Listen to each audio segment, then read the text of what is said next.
Bonsoir à tous et à toutes et bienvenue dans cette nouvelle vidéo. J'espère que vous allez bien.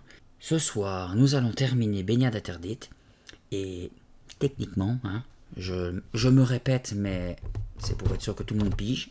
Vous savez ce que ça veut dire. Tome 7 Baignade interdite. Après cette lecture, ça ne sera plus que des lectures complètes, que ce soit sur la chaîne et sur Spotify en parallèle directement. Je vais sortir les vidéos le plus rapidement possible, mais comme je vous l'ai déjà dit, des vidéos de 2 heures à mettre sur YouTube, c'est long, donc, mais ça sera beaucoup plus rapide que les lectures simples. Je pense que l'un d'entre vous me l'avait dit, mais je vais quand même aller vérifier où est-ce qu'on en était dans les lectures. Voilà, je viens de voir dans mes anciennes vidéos, j'étais arrivé au tome 47, donc ici nous sommes au tome 7, donc il va y avoir 40 tomes directement en histoire complète. Comme ça, je suis à jour au niveau Spotify et ici en histoire complète. Vous êtes plus de 1530 à être abonnés sur ma chaîne. Je n'ai pas eu de désabonnement après les remasters. Je dis ça parce que, comme je vous l'avais déjà dit, j'étais un petit peu dégoûté du fait que j'ai fait une bêtise. Avant les remasters, vous étiez entre 500 et 1000 personnes à regarder chaque vidéo, et depuis que j'ai fait les remasters, ça peine à atteindre les 200 vues.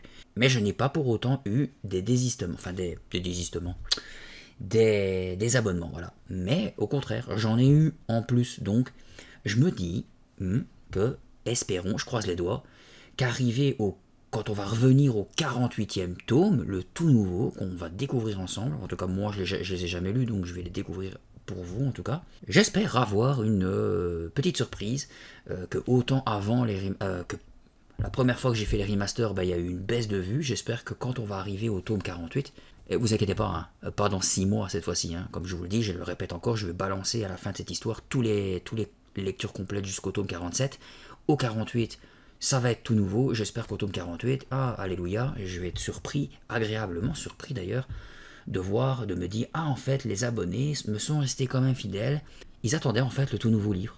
Je croise les deux doigts, des deux mains. Donc voilà, pour revenir à la troisième lecture de Baignade interdite, désolé d'avoir tardé, j'ai eu de la famille qui est arrivée de France, j'ai dû faire des trucs avec eux, ils sont pas encore partis, donc il y a encore des choses de prévues.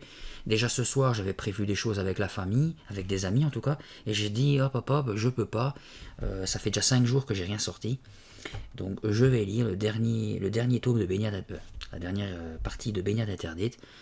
Alors, Baignade interdite, où est-ce qu'on en était? Ah oui, c'est vrai, Billy qui avait aidé, mais qu'après avait été déçu d'avoir aidé à la capture de la petite sirène, et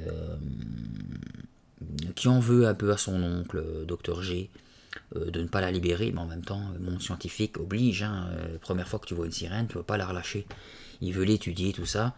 Mais j'aime pas le fait qu'ils disent oui, elle sera bien dans un zoo. Non, non, non. Un animal, même pas une sirène, même un thon, un saumon, laisse-le dans son habitat naturel. Donc voilà. Donc dire oui, t'inquiète, elle aura tout ce qu'elle veut dans le zoo, bah oui, alors laisse-la là, alors elle a tout ce qu'elle veut là, sur place.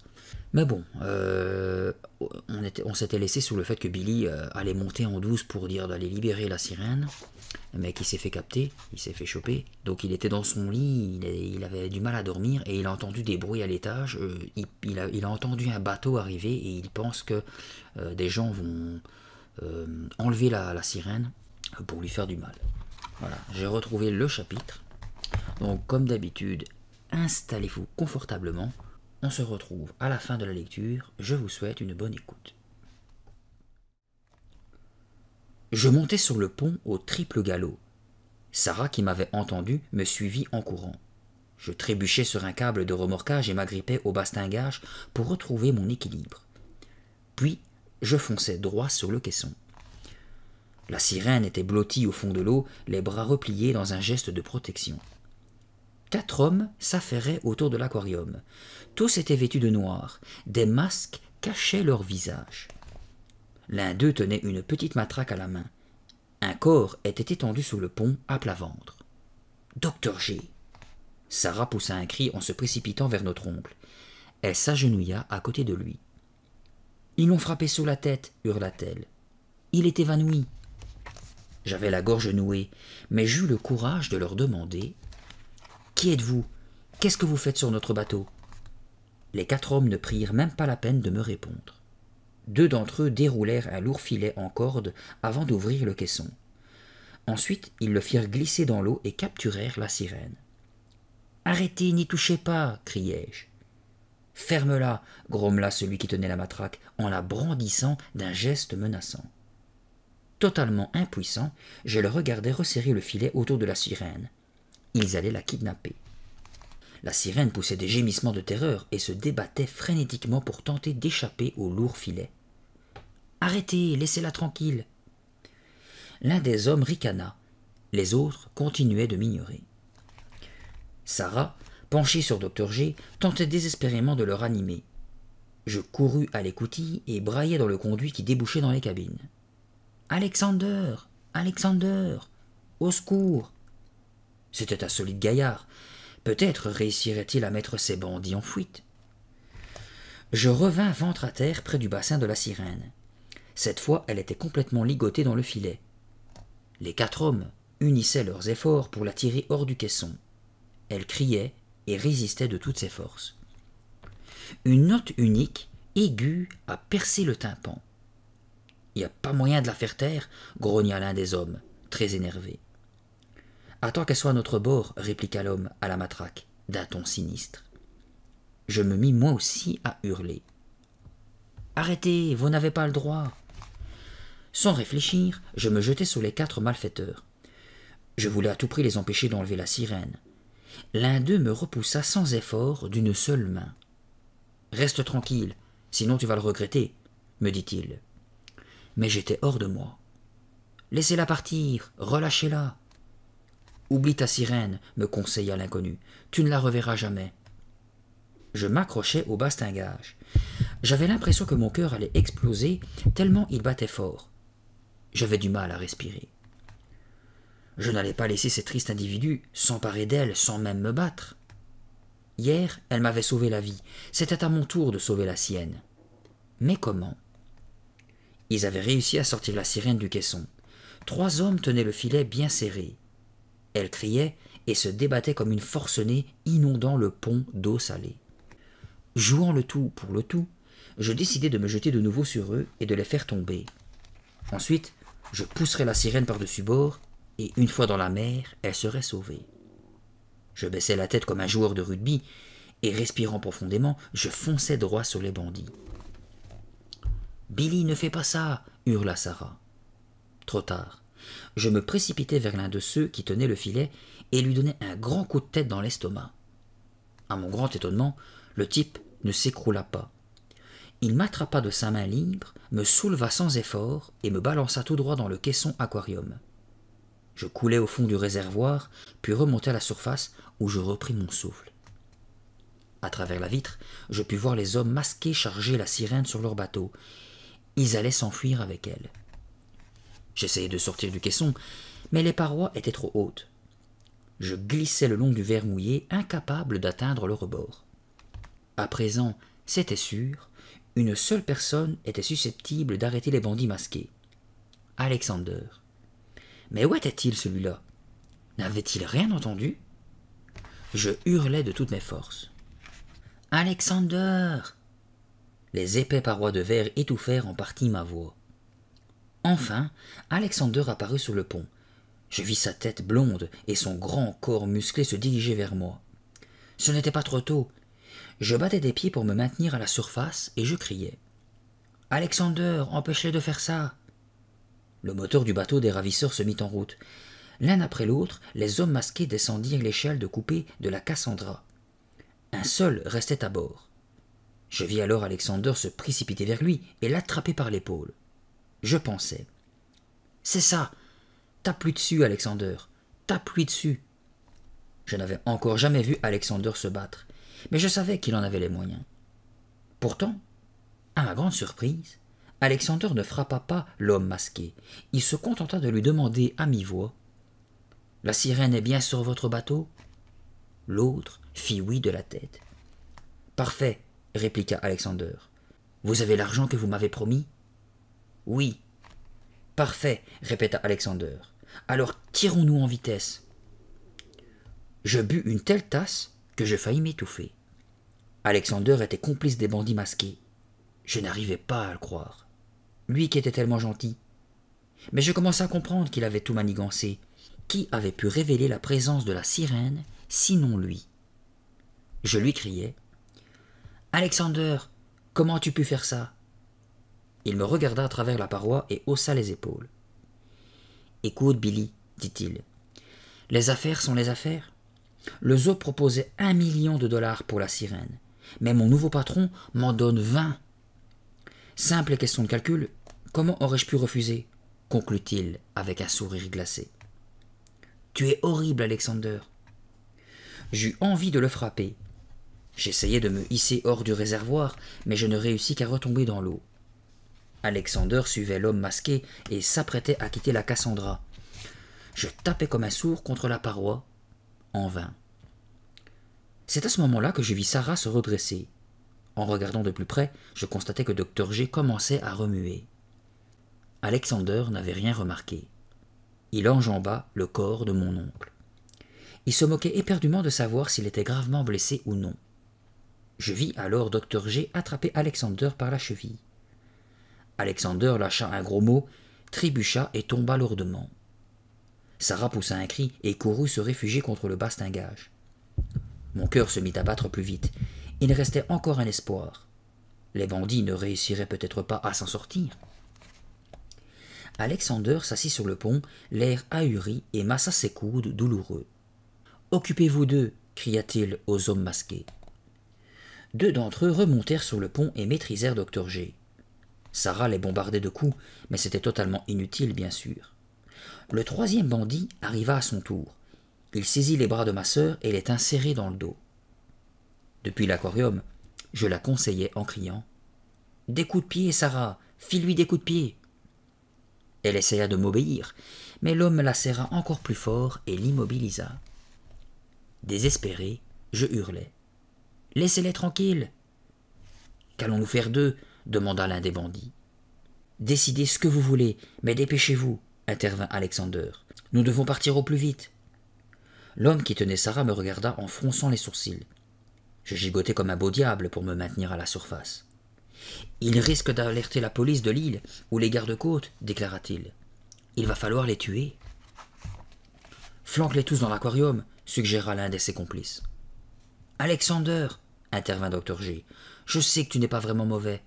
Ne les laisse pas faire ça. » Alexander évita le regard de mon oncle.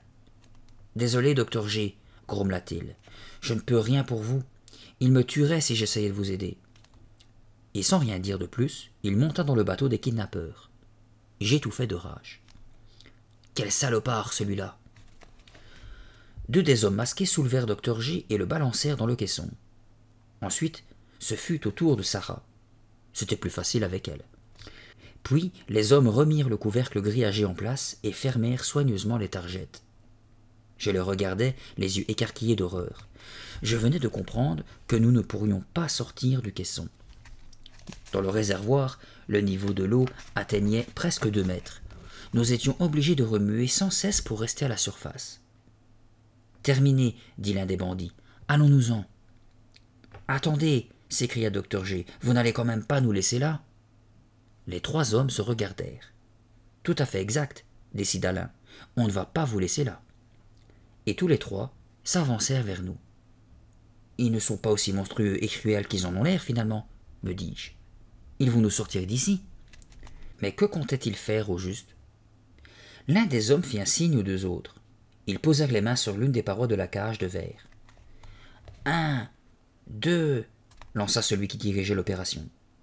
Et à 3, ils hissèrent l'aquarium par-dessus bord. Nous basculâmes tous les 3 au fond du caisson. Ensuite, nous heurtâmes brutalement la paroi pendant que l'aquarium tombait à la mer. « Nous allons couler !» s'écria Dr G. Le bateau des ravisseurs s'éloignait sous nos yeux affolés. Dans son sillage, l'aquarium tanguait dans les remous, puis il commença à s'enfoncer. « On coule !» hurla Sarah. « On va tous se noyer !» Nous essayions désespérément de soulever le couvercle grillagé. Je tapais à coups de poing, tandis que Dr G donnait des coups d'épaule. Mais le caisson dansait sur les flots, nous projetant contre la paroi. Le couvercle constitué d'épaisses mailles de fil de fer était toujours fermé par les targettes métalliques. Impossible de les ouvrir de l'intérieur. La seule solution était de les faire sauter. Nous poussions de toutes nos forces. Le couvercle ne bougeait pas d'un cheveu. La cage de verre s'enfonçait lentement dans les eaux sombres et agitées. La lune disparut derrière un amas de nuages, nous plongeant dans une obscurité totale. Bientôt, la mer nous engloutirait. Sarah se mit à pleurer. « J'ai peur, dit-elle entre deux sanglots. Dr G donnait des coups contre la paroi, espérant réussir ainsi à la briser. Je passais mes mains le long du couvercle. Qui sait, j'allais peut-être découvrir une faille dans le grillage. Mes doigts rencontrèrent quelque chose. Un petit loquet. Je me mis à brailler. J'ai trouvé un loquet. Et je le manipulais dans tous les sens pour tenter de l'ouvrir. Il est coincé. Attends Billy, laisse-moi faire, proposa Dr G. À son tour, il essaya de le forcer. Je n'y arrive pas non plus. Sarah ôta la barrette qui retenait ses cheveux. Si on essayait avec ça, dit-elle. Dr G saisit la barrette et la glissa dans le loquet. Ça vient, déclara-t-il. Je repris espoir. On allait peut-être réussir. Le loquet bougeait. Il glissait. Nous sommes libres, rugit Sarah. Unissant nos forces, nous tentâmes de soulever le grillage. Plus fort, les enfants. Encore, cria Dr G. Nous repartîmes de plus belle, mais le couvercle ne céda pas. Ouvrir le loquet n'avait servi à rien. Il en restait encore deux autres, et ils étaient complètement inaccessibles. Nous avions cessé de parler. À présent, on n'entendait plus que les sanglots effrayés de Sarah et le clapotis régulier des vagues. La cage de verre allait bientôt couler au fond de la mer. Brusquement, tout devint encore plus sombre. Les vagues grossirent et secouèrent davantage le caisson. « J'entends un bruit, » affirma alors Sarah. Je tendis l'oreille. J'entendis moi aussi un son bizarre, porté par le ressac. Un bruit qui semblait venir de loin, une sorte de sifflement aigu et perçant.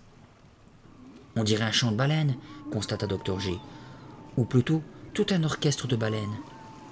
Les étranges gémissements se répercutèrent sous la crête des vagues. Ils s'approchaient et devenaient de plus en plus forts. Soudain, le bruit, strident comme un raclement sur du métal, nous entoura de tous côtés. Puis des formes sombres et fantomatiques apparurent autour du caisson. Nos visages collés contre la paroi de verre, nous scrutions les ténèbres. « Je n'ai jamais entendu de son de ce genre, » murmura Dr G. « Je me demande bien ce que c'est. »« Ça vient de tous les côtés, » dis-je. Les eaux sombres s'agitaient, soulevées par les formes mystérieuses. Malgré l'écume qui battait la cage de verre, je tentais de distinguer ce qui nous entourait. Tout à coup, au beau milieu des eaux tourbillonnantes, un visage apparut juste devant mon nez. Ensuite, d'autres têtes surgirent à leur tour. Nous étions cernés par des dizaines de visages de petites filles. Leurs grands yeux clairs nous lançaient des regards menaçants. « Des sirènes ! Des dizaines de sirènes !» confirma Dr G, stupéfait. Elles agitaient les eaux à coups de queue violemment. Leurs chevelures, masse sombre dans la mer couleur d'encre, flottaient autour d'elles. Le caisson tanguait de plus en plus. « Que veulent-elles » demanda Sarah d'une petite voix tremblante. « Elles ont l'air en colère » constata Dr G. J'observai les sirènes qui, telles des fantômes, dansaient un étrange ballet devant nous. Elles tendirent les bras et commencèrent à secouer le caisson. Elles battaient l'eau à grands coups de queue. On se serait cru en pleine tempête. Brusquement, je compris. Je savais exactement ce qu'elles avaient en tête. La vengeance. Elles sont venues se venger. Nous avons capturé l'une d'entre elles. Elles vont nous le faire payer. Elles nous entraînent vers le fond, s'écria Dr G. Muet de terreur, je contemplais les innombrables mains dont les contours se découpaient contre la vitre. Brusquement, les targettes s'ouvrirent. Le grillage se releva. Puis une force poussa le caisson vers le haut, de plus en plus haut. « Que se passe-t-il » balbutia Sarah. « Elle nous remonte, dis-je, tout heureux. Les sirènes ne sont pas venues se venger, mais nous sauver, s'exclama Dr G. La cage de verre frôla la coque de la Cassandra pour s'immobiliser devant l'échelle de coupée. Docteur G poussa un grognement de soulagement et souleva Sarah dans ses bras. Elle se hissa à bord du bateau. Je la rejoignis et nous aidâmes tous deux Docteur G à s'extraire de l'aquarium. Nous étions trempés jusqu'aux os, nous grelottions. Mais nous étions vivants. Les sirènes évoluaient autour du bateau, leurs yeux clairs levés vers nous. « Merci, leur lança Docteur G. Vous nous avez sauvé la vie. » Je me dis que c'était la seconde fois. J'avais vraiment une énorme dette envers les sirènes. « Nous devons retrouver la sirène kidnappée, dis-je. Ces saligots sont capables de tout. »« Ça c'est vrai, » ajouta Sarah. « Il n'y a qu'à voir comment ils nous ont traités, nous. » Docteur G hocha la tête. « J'aimerais beaucoup la libérer, mais je ne vois pas de quelle manière. Comment retrouver leur bateau en pleine nuit? Et en plus, ils ont de l'avance. » Mais moi j'étais sûr qu'il existait un moyen. Je m'accoudais au bastingage et contemplais les sirènes qui nageaient autour de la Cassandra en poussant leurs petits cris aigus sous la lumière de la lune. Je m'adressais à elles. « Nous voulons retrouver votre amie. Il faudrait nous guider jusqu'à elle. » Puis j'attendis en retenant ma respiration. Parviendrait-elle à nous aider, d'une façon ou d'une autre? Les sirènes se consultèrent en échangeant leurs drôles de sifflements. L'une d'elles, elle avait les cheveux noirs et une très longue queue, semblait mener la discussion. Je le regardais émettre des claquements de langue en direction des autres. On aurait dit qu'elle donnait des ordres. Quelques secondes après, à notre grande surprise, les sirènes se mirent en file, l'une derrière l'autre, et formèrent une ligne qui avançait loin dans la mer. « Tu crois qu'elles vont nous conduire jusqu'au bandit, Docteur G ?»« C'est possible, » me répondit-il pensivement en se grattant le menton. « Mais je me demande comment elles vont localiser le bateau. À moins que... Mais oui, bien sûr, elles vont utiliser leur sonar. Si seulement j'avais eu le temps d'étudier les sons qu'elles émettent. » Sarah lui coupa la parole. « Regarde, Docteur G, les sirènes commencent à nager. » Elle avait raison. Les silhouettes sombres s'éloignaient en colonne dans les eaux noires. « Vite, suivons-les, dis-je. » Docteur G poussa un soupir. « Trop dangereux, déclara-t-il en faisant les 100 pas sous le pont. Nous ne sommes pas de taille à affronter Alexander et les 4 bandits masqués. Nous devrions prévenir la police de l'île. Mais que leur dire? Que nous pourchassons les kidnappeurs d'une sirène? Personne ne nous croira. Docteur G, je t'en supplie, suivons les sirènes. Dans quelques instants, nous ne les verrons même plus. D'accord, Billy, allons-y, accepta mon oncle. Je me précipitai vers la poupe pour détacher le canot. Docteur G le mit à l'eau et nous sautâmes tous dedans. Puis, il lança le moteur et nous suivîmes la colonne de sirènes aux écailles scintillantes. Elles progressaient si rapidement parmi les vagues qu'il était difficile à notre petite embarcation de les rattraper. Une vingtaine de minutes plus tard, nous nous arrêtions dans une petite crique déserte. La lune, une fois de plus, apparut entre les nuages. Elle éclairait de ses rayons pâles un bateau ancré près de la côte. Docteur G coupa le moteur afin de ne pas alerter les ravisseurs. « Ils doivent dormir, dis-je. »« Comment Alexander ose-t-il dormir après ce qu'il nous a fait ?» demanda Sarah. « Normalement, nous aurions dû nous noyer. L'argent pousse parfois certaines personnes à commettre d'horribles actions, lui expliqua tristement Docteur G. Mais tant mieux s'ils nous croient morts. Ils ne s'attendent pas à nous voir débarquer. » Notre canot se dirigea sans bruit vers le bateau des bandits. « En tout cas, nous avons retrouvé ces sales voleurs, me dis-je pendant que nous approchions. Il ne restait qu'un seul problème. Qu'est-ce qu'on allait faire maintenant? Il n'y avait pas un souffle d'air. Le bateau des ravisseurs tanguait doucement sur les eaux calmes et miroitantes de la crique. « Où sont passées toutes les sirènes ?» demanda Sarah à voix basse. Je haussai les épaules. Je n'en savais rien. À mon avis, elles s'étaient cachées.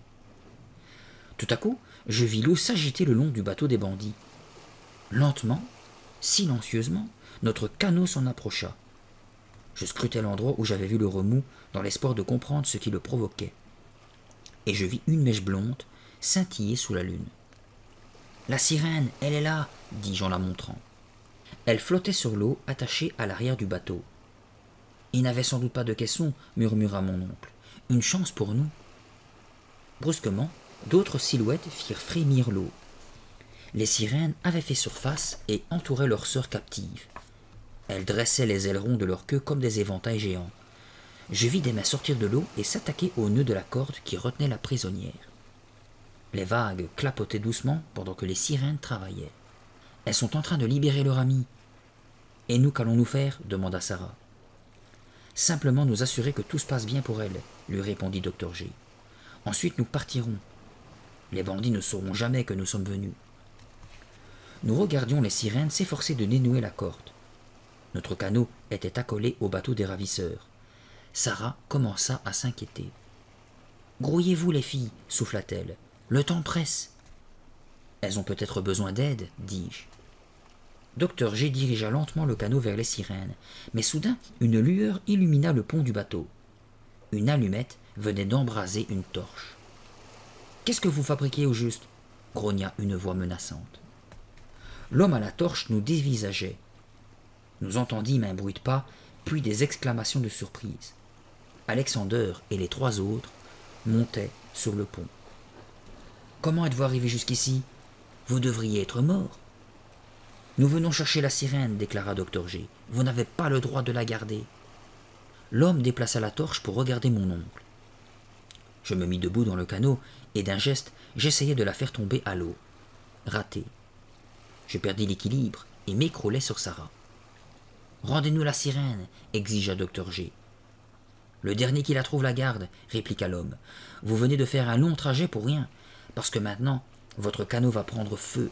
Regardez. » À ces mots, le bandit balança sa torche dans notre canot, qui s'enflamma immédiatement.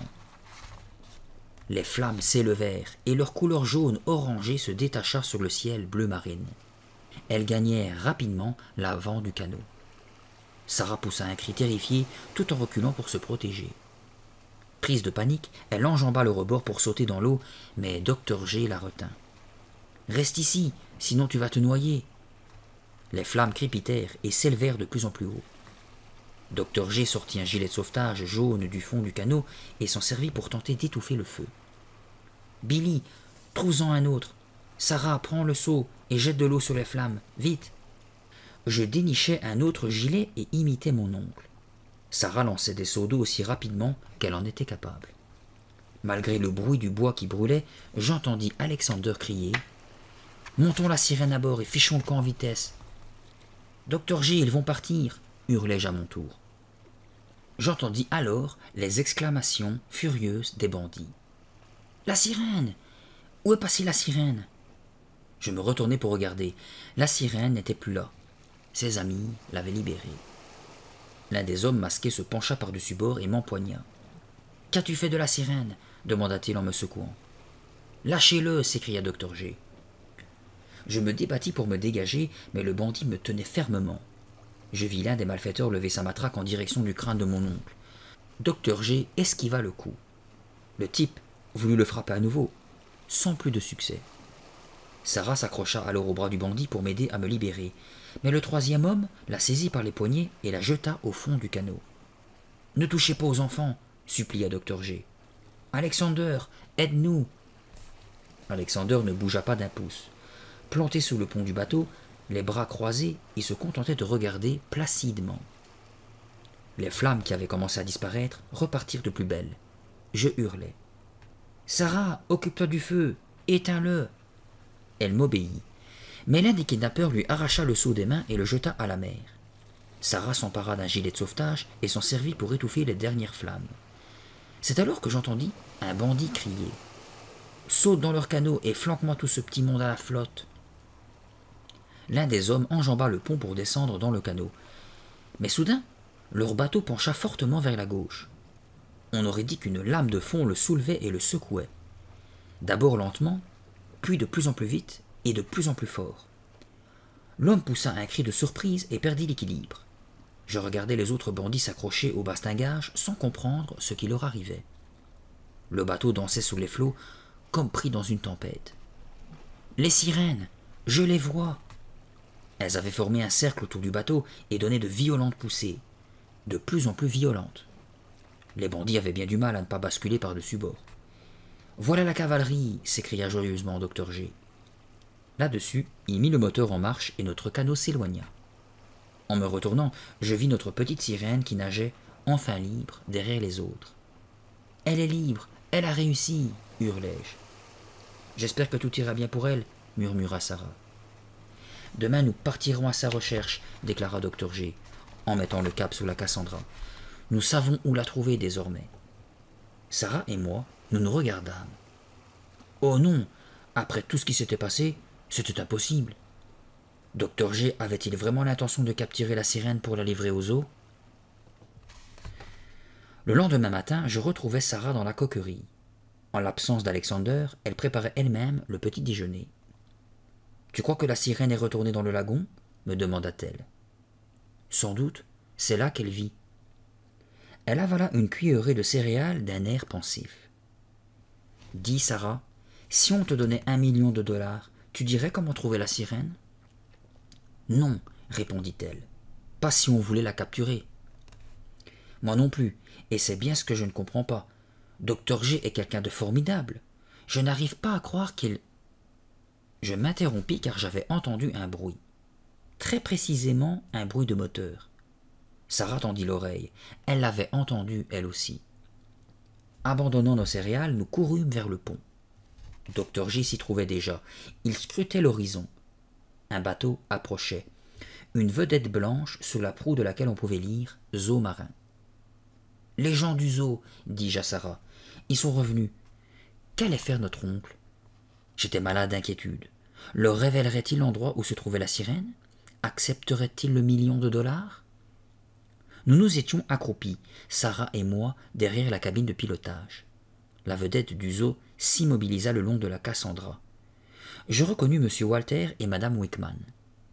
M. Walter lança une corde à Dr G et Mme Wickman monta à bord la première. Ils échangèrent, en souriant, une poignée de main. « Les pêcheurs de Santa Anita nous ont informé que vous aviez trouvé la sirène, » déclara M. Walter.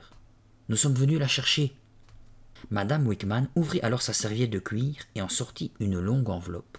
« Voici votre chèque d'1 million de dollars, cher Dr Graves, » s'exclama-t-elle joyeusement. « Nous l'avons établi à l'ordre du laboratoire de recherche de la Cassandra. » Et elle tendit l'enveloppe à mon oncle. Je me penchai de côté, derrière la cabine, pour mieux voir, et je suppliai silencieusement. « Ne la prends pas, Dr G, ne la prends pas. »« Je vous remercie beaucoup, dit mon oncle. » Et il prit l'enveloppe contenant le chèque. « 1 million de dollars, ça représente beaucoup pour moi, déclara Dr G. C'est la certitude de poursuivre mon travail. Votre zoo s'est montré très généreux. C'est d'ailleurs pourquoi je regrette d'avoir à me conduire ainsi. » Il regarda attentivement l'enveloppe, puis la déchira en menus morceaux. « Je ne peux accepter cet argent. » Les gens du zoo restèrent pétrifiés. « Mais que nous dites-vous là? Voyons, Dr Grave, » s'exclama M. Walter. « Vous m'avez fait entreprendre des recherches pour rien, » répliqua mon oncle. « Depuis votre visite, j'ai exploré en vain tous les environs. J'ai utilisé mon matériel pour passer au crible le lagon et les eaux environnantes, et je suis en mesure de vous affirmer que les sirènes n'existent pas. » Bravo! J'avais envie de danser de joie en poussant des cris de triomphe. Mais je restais caché derrière la cabine avec Sarah, sans dire un mot. Madame Wickman insista. Pourtant, les pêcheurs nous avaient affirmé. Dans cette île, les pêcheurs passent leur temps à raconter des histoires de sirènes, bougonna Dr G. J'ai l'impression qu'ils croient vraiment avoir vu des sirènes émerger des flots les jours de brouillard. En réalité, il s'agit probablement de poissons, de lamantins ou même de nageurs tout simplement, car les sirènes n'existent pas. Ce sont des créatures imaginaires. M. Walter et Mme Wickman, déçus, s'exclamèrent. « Vous en êtes certain ?»« Absolument certain, » affirma mon oncle. « Je possède un matériel très fiable, capable de détecter les plus petits poissons. Alors vous pensez, une sirène ?»« Eh bien, tant pis, » conclut tristement M. Walter. « Nous nous rangeons à votre avis, Dr Grave. Vous êtes un expert reconnu de la faune sous-marine. C'est d'ailleurs pour cette raison que nous avions fait appel à vous. »« Je vous en remercie, dit Dr G, mais croyez-moi, mieux vaut abandonner cette invraisemblable chasse. »« Nous n'avons guère le choix, murmura Mme Wickman. »« Merci de nous avoir aidés, Dr Grave. » Ils échangèrent une dernière poignée de main. Puis les envoyés du zoo regagnèrent leur vedette et prirent le large. La voie était libre. Sarah et moi sortîmes de notre cachette en poussant des rugissements de joie. « Dr G !» brailla Sarah en se jetant dans ses bras. « Tu es le plus fantastique des oncles. » Un large sourire éclaira le visage de mon oncle. « Merci, matelot, dit-il. À partir d'aujourd'hui, pas un mot à quiconque au sujet des sirènes. C'est juré ?» « Juré, hurla Sarah. « Juré, dis-je. » Nous nous serrâmes solennellement la main. J'avais juré de ne parler à personne de la sirène. Cela dit, j'avais très envie de la revoir une dernière fois. Je voulais lui faire mes adieux. Après le déjeuner, Sarah et Dr G descendirent dans leur cabine pour se reposer un peu. Nous n'avions pratiquement pas fermé l'œil de la nuit. Je fis semblant d'aller m'allonger aussi. Mais dès qu'ils furent endormis, je me glissai doucement dans l'eau turquoise. Je nageai jusqu'au lagon, espérant apercevoir la sirène. Le soleil brillait haut dans le ciel bleu pâle. Ses rayons tombaient sur les eaux calmes du lagon qu'il nimbait de lueurs d'or. « Petite sirène, où es-tu » Je venais de dépasser le récif lorsque je sentis qu'on me frôlait la jambe. « Sarah » me dis-je. « Est-ce qu'elle m'a encore suivi, cette petite peste ?» Je fis rapidement volte-face, bien décidé à l'attraper. Pas de Sarah.